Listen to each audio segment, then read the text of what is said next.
Nous sommes aujourd'hui mercredi, c'est le 24 mai 2017. Ravi de vous retrouver pour les informations sur l'ORTB. Voici le sommaire. À la une de l'actualité ce mercredi 24 mai, le point de la visite du chef de l'État en Inde et en Arabie Saoudite. À suivre, un extrait du point de presse fait par le ministre des Affaires étrangères.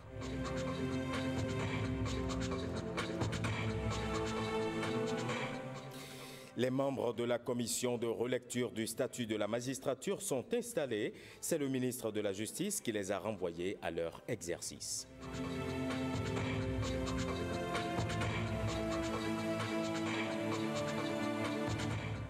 Il y aura désormais plus de confort pour les condamnés et prisonniers de Cotonou. Ils ont reçu un fourgon neuf pour le transfert de la prison au tribunal.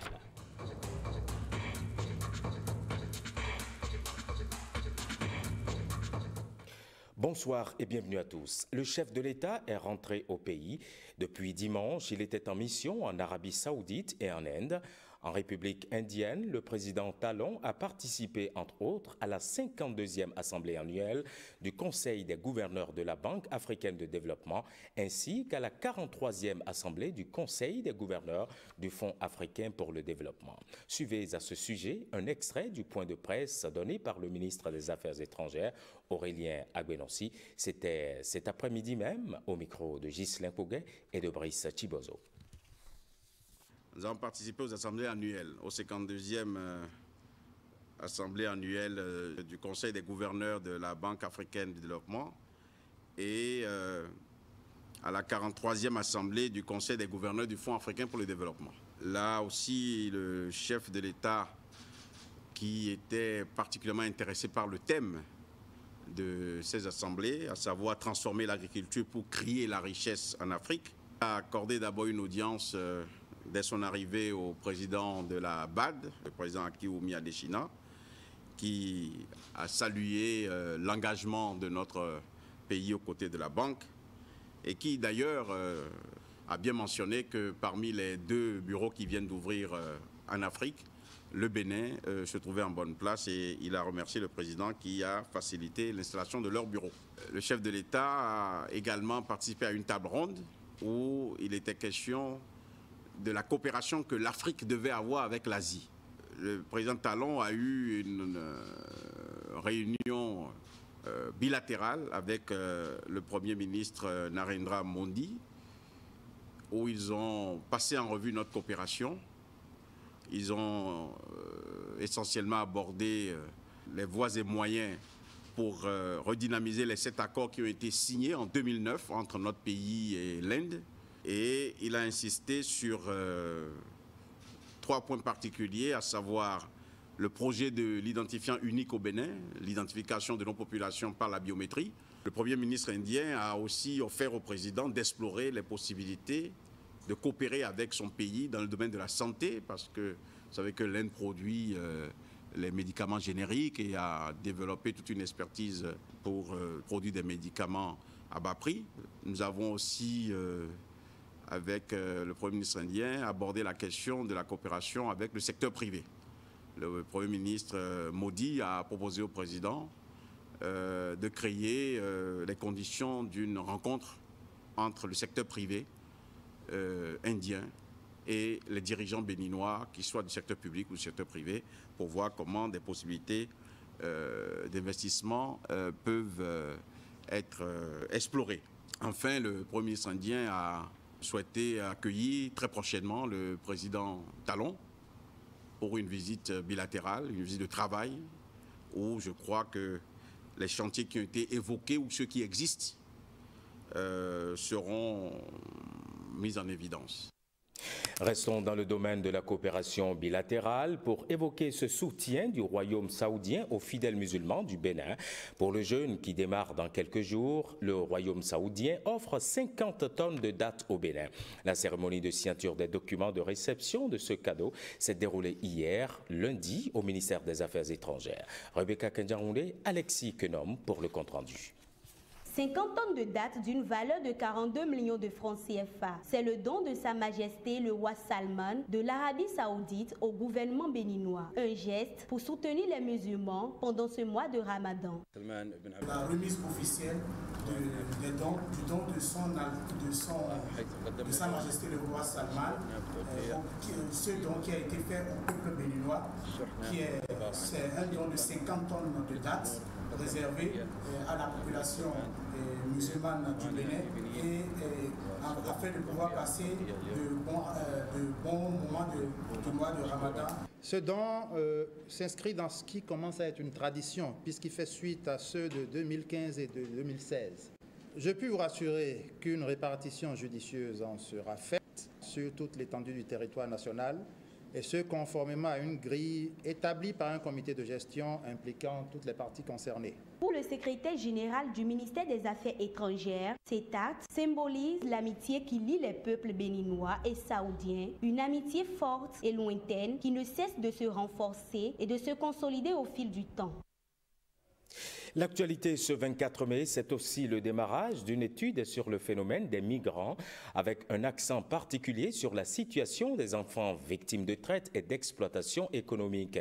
C'est l'œuvre de l'organisation Initiative des droits des migrants en action, cofinancée par l'Union européenne et la Fédération internationale des sociétés de la Croix-Rouge et du Croissant-Rouge. Rebecca Kenjaoundé, Ramatou Lawani. La migration est toujours une réalité au Bénin. L'une des priorités de l'initiative Les droits des migrants en nation est justement de promouvoir et de partager les droits des migrants dans des pays et des régions ciblées. La migration est une réalité indéniable. Il suffit de se mettre dans les frontières et nous voyons tout ce qu'il y a comme mobilité et déplacement. Elle ne touche pas que les adultes.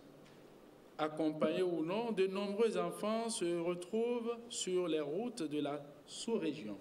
Certains passent les voies détournées et subissent tous les risques, y compris les violences les plus dégradantes. À travers le projet de lutte contre la traite et l'exploitation des enfants, le cas de Semek Bodji est étudié.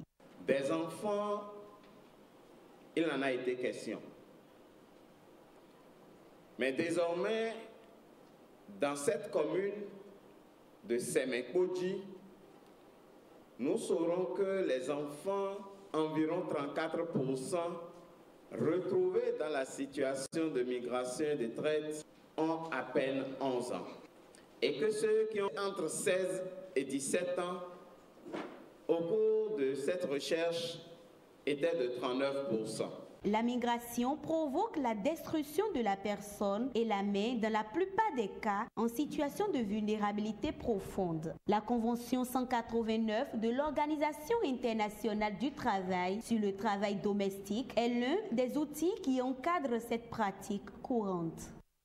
Et pendant ce temps, le ministre de la Justice, Joseph Diogbenou, installait les membres de la commission chargée de la relecture du statut de la magistrature. C'était au Bénin Marina Hotel de Cotonou. Le reportage, il est signé Enoch Mpati.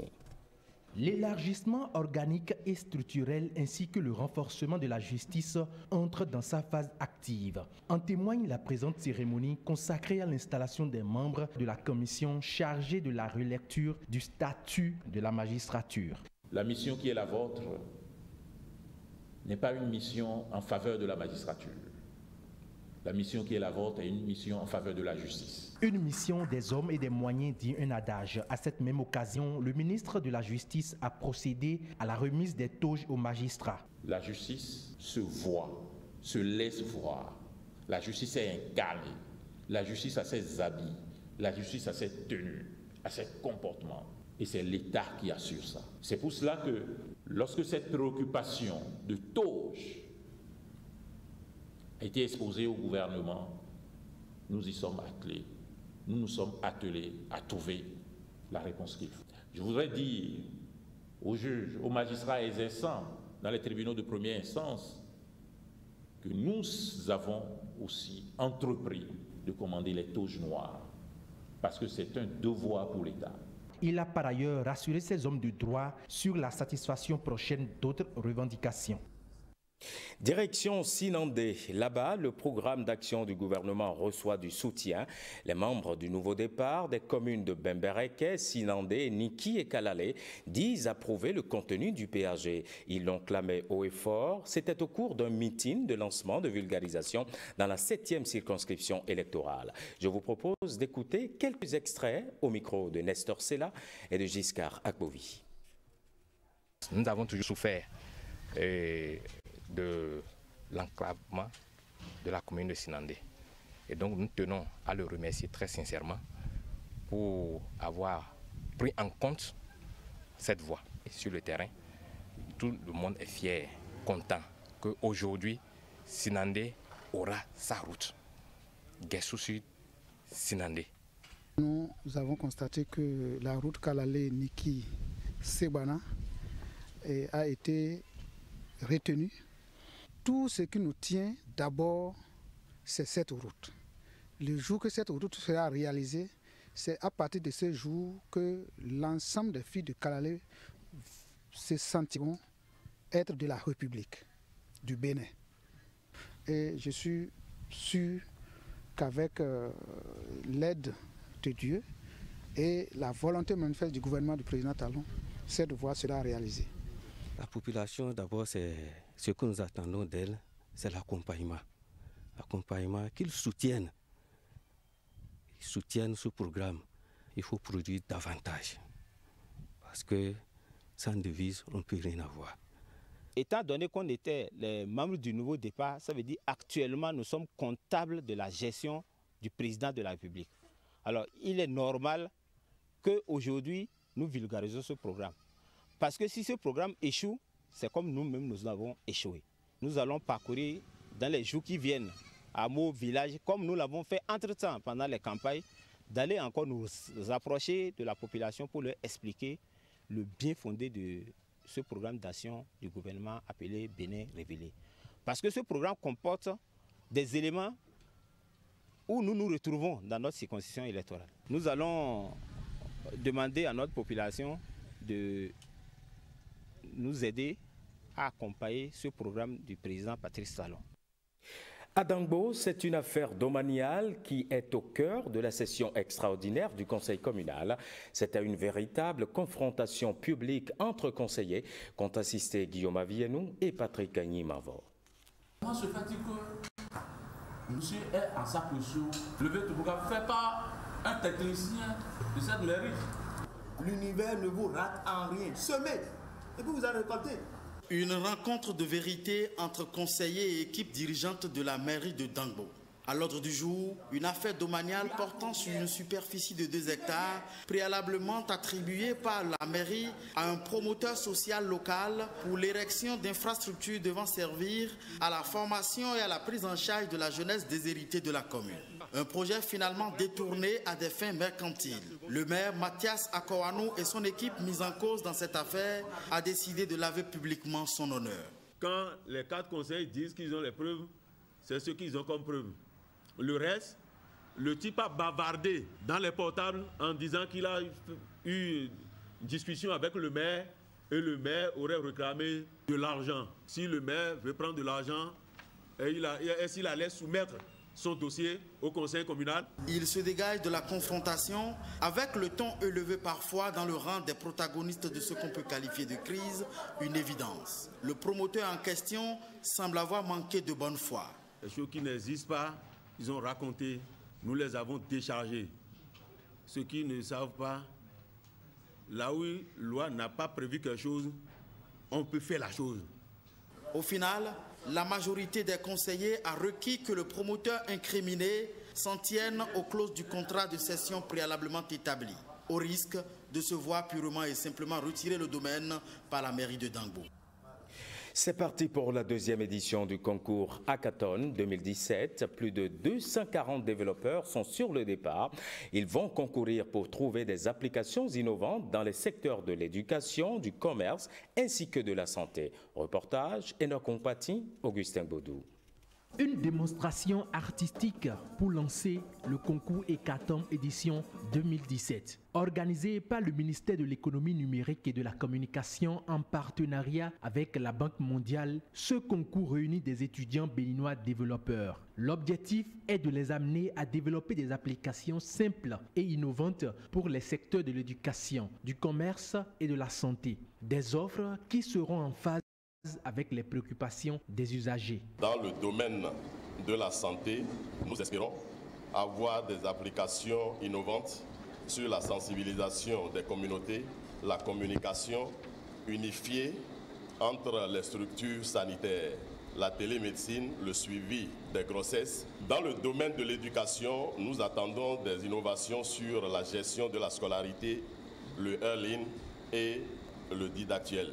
Dans le domaine du commerce, nous attendons des applications sur la commercialisation, l'accès au marché. C'est donc parti pour 3 jours d'intenses travaux pour ces 240 développeurs. C'est la toute première fois que je viens à Caton et moi je suis du côté de la santé, c'est la routine. Nous sommes des développeurs, on a l'habitude de programmer, donc c'est l'occasion pour nous de venir montrer de quoi on est capable, de montrer nos talents. Je suis dans l'éducation. J'avais comme intention d'essayer de numériser un peu le système éducatif béninois parce que ça devient important. À la fin des travaux, ces jeunes développeurs présenteront leur projet devant un jury. Celui-ci va choisir les applications qui remportent les 3 prix en compétition. Éducation toujours avec cette visite du ministre des Enseignements maternels et primaires à l'école Nouveau Pont. Salim Karimou est allé constater l'état de délabrement de ce lieu de savoir. Bonne nouvelle tout de même, le ministre Karimou promet d'accélérer les travaux de réfection des lieux. Arnaud Adadja, Iliad Bokovo et Brice Chibozo. Bientôt finie la souffrance des enfants de l'école primaire Nouveau Pont. Par cette descente, le ministre des Enseignements maternels et primaires répond à l'appel des enseignants pour situer les responsabilités. Nous sommes dans une école qui n'en a plus l'air, qui constitue désormais un danger pour nos apprenants. Et vous constatez avec nous que l'école est en train de se dégrader petit à petit et les murs sont en train de tomber et l'école se retrouve dans un milieu qui n'est plus totalement propice, qui n'est plus sécurisant. Et pour construire désormais, au terme des dispositions de la loi, c'est les collectivités territoriales. C'est un déplacement très apprécié par les représentants des associations des parents d'élèves. Mais avant, l'honneur est revenu au directeur de l'école primaire d'exposer les problèmes de son établissement. Nous vivons des situations dramatiques. C'est un peu difficile et chaque fois, nous sommes hantés par des cauchemars. Et depuis hier, quand nous avons appris le passage du ministre aujourd'hui, nos cauchemars se sont transformés en rêves. L'une des solutions immédiates est la délocalisation de ce cadre d'enseignement. Mais les parents d'élèves s'y opposent. Nous avons refusé la délocalisation de l'école parce que nous sommes dans un quartier. Et dans le quartier, il y a 3 quartiers. Donc on déplace l'école vers où? Également présent, le préfet du littoral profite pour demander aux occupants des emprises de l'école de libérer les lieux. Autre volet de l'actualité, les stagiaires de la 6e promotion de l'École nationale supérieure de police font le tour des institutions de la République. Il s'agit de visites qui s'inscrivent dans le cadre de leur formation. Hier, c'est la haute autorité de l'audiovisuel et de la communication qui les a accueillis. Le point de leur visite avec Jean-Claude James et Jules Akweikou. La presse exposé sur l'organe de régulation de la presse béninoise. Les destinataires de ce message du président de la RAC, les commissaires principaux de police, en quête du diplôme d'études supérieures appliquées de police. Lorsque l'on est en stage, il faut chercher à tout connaître.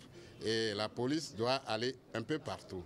Et la RAC est une institution de l'État, de la République.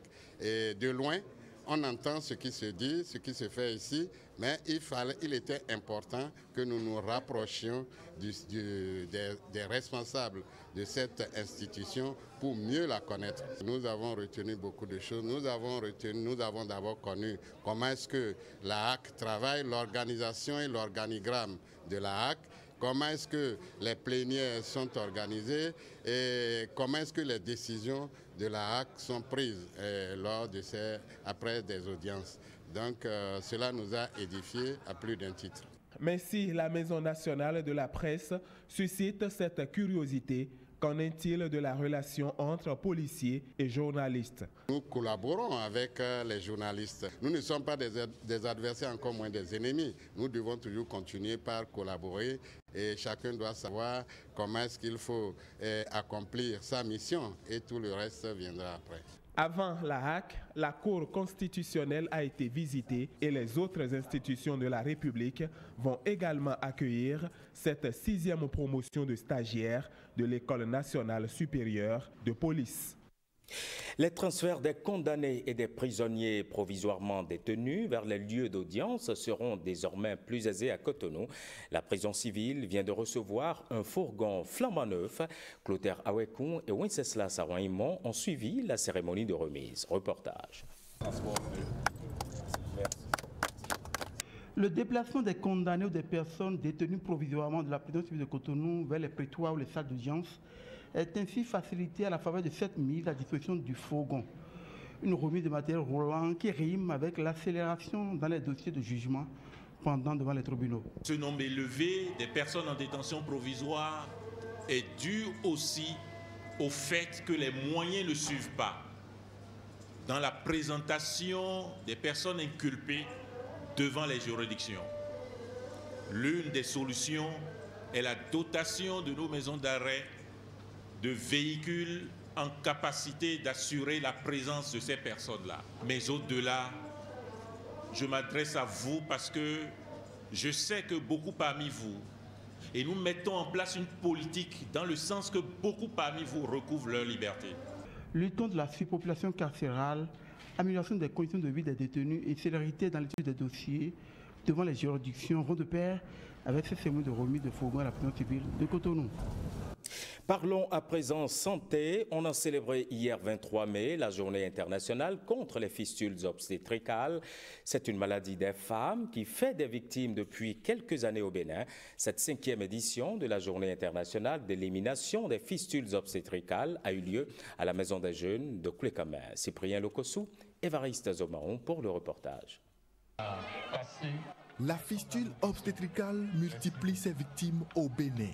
Une maladie des femmes qui se manifeste par l'écoulement de l'urine et des matières fécales.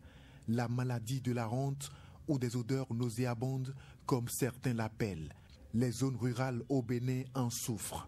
Et malheureusement, certains hôpitaux sont peu équipés pour y faire face. Je voudrais donc saisir cette occasion pour plaider afin que les partenaires nous accompagnent à renforcer les compétences de ceux déjà existants et à renforcer le plateau technique de nos hôpitaux pour une bonne prise en charge des fistules, voire une bonne prise en charge des femmes et des enfants en général dans le département. En réalité, le tableau n'est pas reluisant dans la zone sanitaire Koulékamé, Toviklen et Lalo. Les femmes continuent d'accoucher à domicile ou vont dans des cliniques sous-équipées, ce qui entraîne une complication de la naissance du bébé, point de départ de la maladie. La célébration de cette journée doit, au-delà des manifestations festives, être une occasion de sensibiliser les acteurs communautaires sur les moyens de prévention et de prise en charge de la fistule obstétricale. Le maire de Koulékamé et le préfet du Koufo ont plaidé pour le renforcement de la sensibilisation auprès des partenaires techniques et financiers. Le thème de cette année est intitulé, je cite, « L'espoir, la guérison et la dignité pour tous » et constitue à nos yeux un appel aux différentes autorités politico-administratives et gestionnaires du système de santé en vue de mettre fin à la fistule obstétricale qui affecte exclusivement les femmes et les filles les plus pauvres, les plus vulnérables et les plus marginalisées. Il faut tout faire pour mettre fin à la fistule obstétricale. Le ministère de la Santé, avec l'appui du FUNIAP, a élaboré en 2016 la stratégie nationale de lutte contre les fistules obstétricales. Ce document est dès lors une boussole pour toutes les parties prenantes. La fistule obstétricale se guérit. D'ailleurs, des femmes qui en ont souffert dans le Koufo ont témoigné. Elles ont reçu l'appui de l'ONG RepFed et Innerwell. Venons-en au bec de lièvre. C'est une maladie congénitale. Son origine est encore très peu connue. Pourtant, on dénombre plusieurs cas au Bénin. Elle est souvent source de plusieurs interprétations. Scientifiquement, la maladie est approuvée et les personnes qui en souffrent ont beaucoup de chances d'être guéries. C'est ce que nous révèle d'ailleurs ce reportage de Cécile Rondé. Difficile de s'alimenter et de s'exprimer pour les personnes vivant avec cette déformation buccale. Il s'agit du bec de lièvre, une pathologie qui touche le fœtus dans son développement. Au Bénin, la maladie est très peu connue. Bec de lièvre. Je ne maîtrise pas. Même si je vois quelqu'un aujourd'hui avec, je ne saurais pas. Non, je ne connais pas. Je n'ai jamais entendu parler de ça. J'en ai entendu parler une fois. Cependant, des sachants qui en fait sont des professionnels sont habilités à reconnaître la maladie et en parler. Le bec de lièvre, ou encore appelé fente labiale, est une maladie qui est souvent contractée par défaut d'accollement des bourgeons qui permettent de fermer la lèvre. Ça arrive dans la vie intra-utérine, souvent la 4e semaine. C'est pas parce que,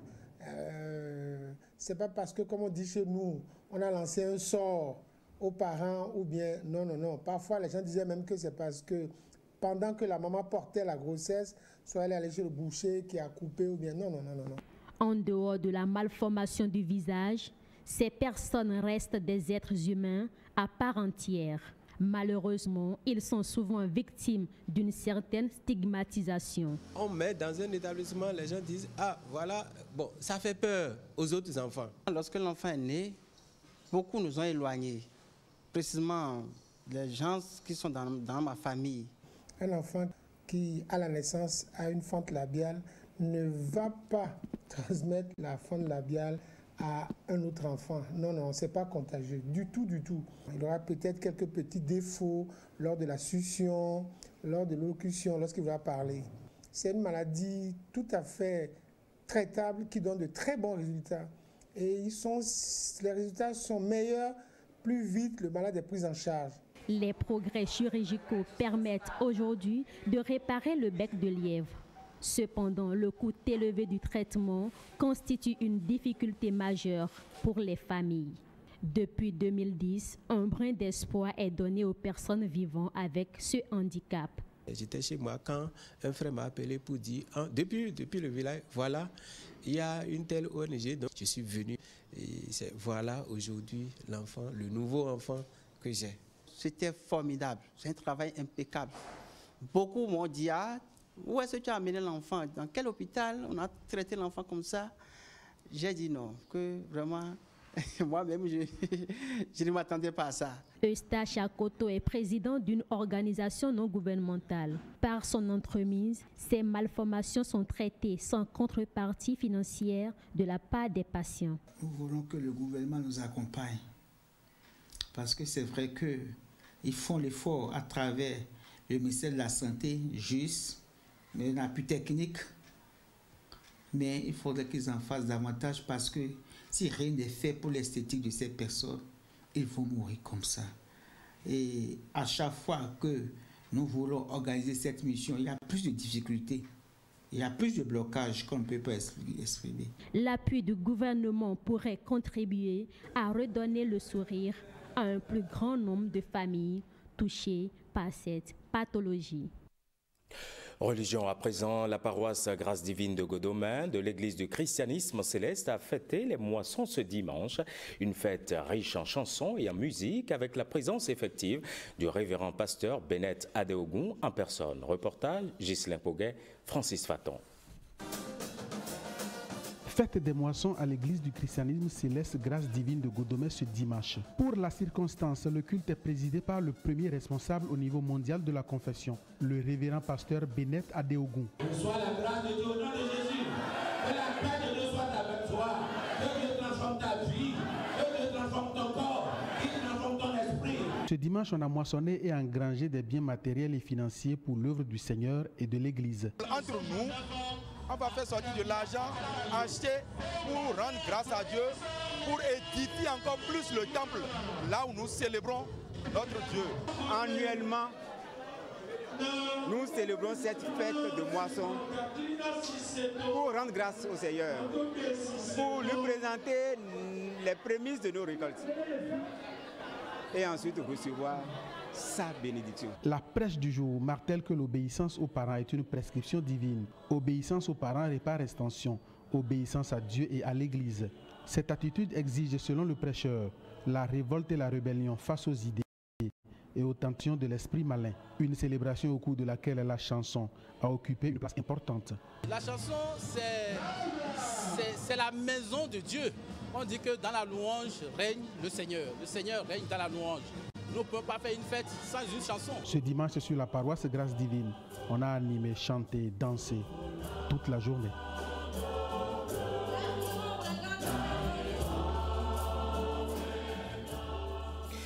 Interactualité pour finir, Donald Trump, le président américain et le pape François, que tout semble opposer, se sont rencontrés pour la première fois ce mercredi au Vatican. Les deux hommes ont eu un entretien de courte durée, mais c'était sur la paix dans le monde. Reportage. Donald Trump poursuit sa tournée diplomatique. Après l'Arabie Saoudite et le Proche-Orient, le président américain s'est rendu au Vatican où il a été accueilli par le souverain pontife. Une rencontre entre deux hommes qu'a priori tout oppose. D'un côté le milliardaire républicain, de l'autre le pape des pauvres qui avait dénoncé le projet de mur à la frontière mexicaine et le décret anti-immigration du nouveau locataire de la Maison-Blanche. Le président américain était accompagné de son épouse Melania, tout de noir vêtue, qui devait rendre visite à des enfants malades, alors que sa fille Ivanka devait-elle rencontrer une communauté catholique pour évoquer la lutte contre le trafic de migrants. L'entrevue entre le pape et le président américain a duré environ 30 minutes. Elle a semblé cordiale, à défaut d'être chaleureuse. Au programme également pour Donald Trump, une visite de la chapelle Sixtine et une rencontre avec le président et le Premier ministre italien. Et voilà qui referme cette édition. Merci à toutes et à tous de l'avoir suivi. Le programme prévoit dans quelques instants le point complet de la participation du chef de l'État au sommet de Riyad et aux assemblées annuelles de la BAD. Et vous suivrez en différé le match de la deuxième demi-finale de la CAN U17 Mali-Guinée. Cette édition, vous le savez, est à retrouver sur notre plateforme, le www.ortb.bj. Bonne suite des programmes sur l'ORTB.